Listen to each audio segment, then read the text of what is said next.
ఎంత భయానకంగా ఉందో చూడండి ఒకసారి పరిస్థితి. ఈ అబ్బాయి పేరు వచ్చేసి వి వరప్రసాద్, 4 సంవత్సరాలు సార్ వయసు. ఈ అబ్బాయి ఎస్సీ కమ్యూనిటీకి సంబంధించినటువంటి అబ్బాయి. ఈ అబ్బాయిని ఒక జంతువుని పీక్కొని లాక్కొని అవుతాయి కదా కుక్కలు, ఆ విధంగా లాక్కెళ్ళిపోయాయి. ఈ అబ్బాయికి చాలా ఇబ్బందికరమైన పరిస్థితి అయితే ప్రజెంట్ నెల్లూరుకి తీసుకెళ్ళారు ట్రీట్మెంట్. సార్ ఇది జరిగి 2 days అయింది చెప్తాను సార్. నాకు సమాచారం ఇంతకుముందు తెలిసింది కౌన్సిల్ మీటింగ్ వచ్చే ముందరే. నేను వెంటనే అక్కడికి గిరిజన ప్రాంతానికి కూడా వెళ్ళి రావడం జరిగింది. అందుకే కొద్దిగా కౌన్సిల్ మీటింగ్ కూడా లేట్గా వచ్చాను. వాళ్ళందరితో కూడా మాట్లాడాను, నేను ఫోన్ చేసి మాట్లాడాను. అప్పుడున్న గిరిజనులు అందరితో కూడా మాట్లాడాను. ఈ అబ్బాయి పేరు ఇది. ఇంకొక అబ్బాయి పేరు వచ్చేసి నిన్న జరిగింది. ఈ అబ్బాయి పేరు వచ్చేసి బి శివశంకర్, గిరిజన బాలుడు, 8 సంవత్సరాలు. ఈ అబ్బాయి కూడా ప్రజెంట్ కుమారగుంట్లో అక్కడే ఉన్నాడు సార్. ఇలాగే సుమారుగా ఒక 10 నుంచి 15 మందిని ఆ కుక్కలు విపరీతం ఖర్చాయి. అయితే ఈ అబ్బాయి కూడా వెంటనే డాక్టర్ గారితో నేను మాట్లాడాను, మన పట్టణ పరిధిలో ఉన్న పిహెచ్సి డాక్టర్ గారితో మాట్లాడాను. ఆయన కూడా ఇప్పుడు వెళ్ళేసి వెంటనే ఇమీడియట్ గా బాధితుల మీద తీసుకోవాల్సినటువంటి ఇంజక్షన్స్ చర్యలు తీసుకుంటామని చెప్పారు. అలాగే అక్కడ ఉన్నటువంటి ఏఎన్ఎంతో మాట్లాడడం జరిగింది. ఆమె కూడా ఇమీడియట్ గా అక్కడ స్పాట్కి రమ్మని చెప్పాను. శానిటరీ సెక్రటరీ గారికి చెప్పాము. కానీ ఇక్కడ బాధాకరమైన విషయం ఏంటంటే ఇటీవల అనేక మార్లు మనం చెప్పడం జరిగింది కుక్కల పట్టమని. టౌన్ పరిధిలో అయితే పట్టారు, కనీసం శివారు ప్రాంతంలో కానీ మిగతా వాటిలో పట్టారు. ఇప్పుడు ఈ పరిస్థితికి ఏ సమాధానం చెప్పాలి?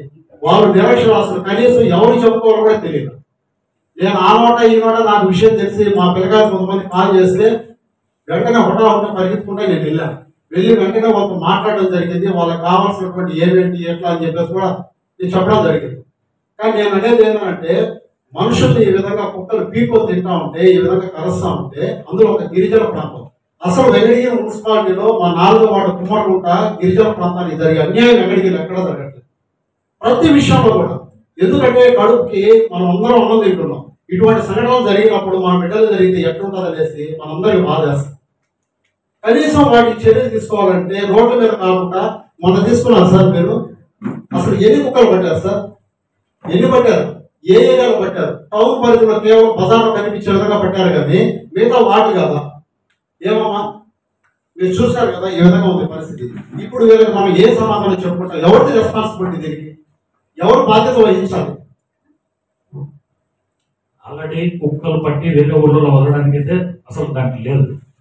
మనసి ఈ వ్యాక్సినేషన్ అయిన తర్వాత తిరుపతికి తీసుకెళ్లి వాళ్ళకి వచ్చేసి కుటుంబ నియంత్రణ ఆపరేషన్ చేసి ఎక్కడైతే ఉన్నారో అక్కడనే వదిలిపెట్టడానికి జరుగుతుంది. ఏదైనా పిచ్చి కుక్కలు ఉంటే మాత్రం వాటి మీద చర్యలు అయితే తీసుకుంటాం. మన అలాగే జలపాలలో ఒకటి ఉంటే అది కూడా దాని మీద కూడా తీసుకోవడం జరిగింది. ఈ ఆ ఏరియాలో కూడా చూసి చేయిస్తారు. సార్ మీరు చెప్పింది కరెక్ట్, నేను ఒప్పుకుంటాను. తీసుకోవాలి చెప్పండి. అసలు కనీసం మీరు నమ్ముతారో నమ్మరో అక్కడ పరిస్థితి చూడండి. దీన్ని ఏదో చేయాలని నాకు ఉద్దేశం లేదు, కానీ వాస్తవం తెలియాలని చెప్పేసి కనీసం వాళ్ళు ఎవరు చెప్పుకోవాలి. ఎంత గిరిజనులు అంటే టౌన్ పరిధిలో ఉంటే వాళ్ళకి ఆధార్ కార్డు కూడా ఉండవు. మనమే మనం చొరవ తీసుకొని ఇప్పాలి. రేషన్ కార్డు ఉండవు, మనమే మనం చొరవ తీసుకొని ఇప్పాలి. ఇంకొకటి ఇక్కడ ప్రాబ్లం ఏంటంటే ఎవరైతే అక్కడ కుక్కలు చాపుతున్నారో కొంతమంది యజమానులుగా ఉంటారు కదా, వాళ్ళు ఒక ఏఎంగా సార్ ఆశా వర్గంగా పనిచేస్తున్నారు. కనీసం వాళ్ళు కూడా ఇంటిమేషన్ ఇవ్వాలి. ఇదో మా కుక్కలే రావచ్చు, కుక్కలు కలుసుకుంటే ఏ యజమాని కూడా కలవమని ఎవరు చెప్పరు. కానీ అది కలిసేటప్పుడు ఇదో ఇట్లుంది పరిస్థితి అని చెప్పేసి ఒక అధికారి కానీ, ఒక ఏఎంఎం కానీ, ఒక కౌన్సిలర్ కానీ, ఒక మున్సిపాలిటీ కూడా కనీసం సమాచారం కూడా లేదు. అక్కడ ఏమి జరుగుతుందని బయట ప్రాంతాలు కూడా తెలియడం ఎవరో ఒకరు చెప్తే తప్ప. మీరు రండి సార్, ఇది అయిపోయిన తర్వాత మీటింగ్ మధ్యాహ్నం ఆఫ్టర్నూన్ రండి, నేను డైరెక్ట్గా తీసుకెళ్తాను. అక్కడ పరిస్థితి ఎంత దారుణంగా ఉందంటే అంత దారుణం. పిల్లల్ని ఈ విధంగా చూడండి, చిన్న బిడ్డ 4 సంవత్సరాల బిడ్డ కాసేపు చనిపోయాడు. చూపించారు కదా, వెళ్దాం మధ్యాహ్నం. నాకు తెలుగు చెప్పండి, ఇంగ్లీష్ లో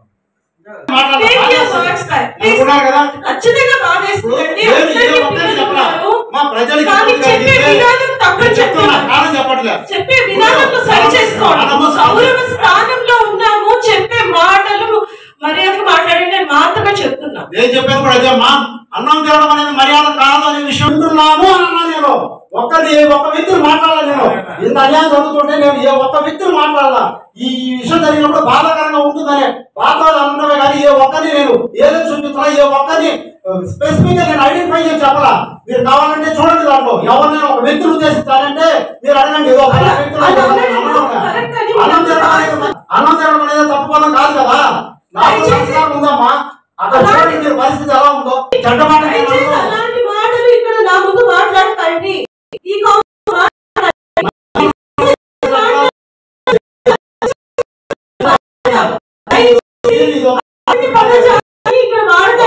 ఒక్కలే కానీ పట్టుకొని ఉంటే ఈ రోజు పరిస్థితి రాదు. ఈ పరిస్థితి రాదు. మీరు వెళ్ళండి, మీరు వెళ్ళి చూడండి అక్కడ మనిషి ఎటువంటి పరిస్థితుల్లో మాట్లాడతారు మీరు చూసి మాట్లాడతారు. మనం అని చెప్పి అంతే. Thank you.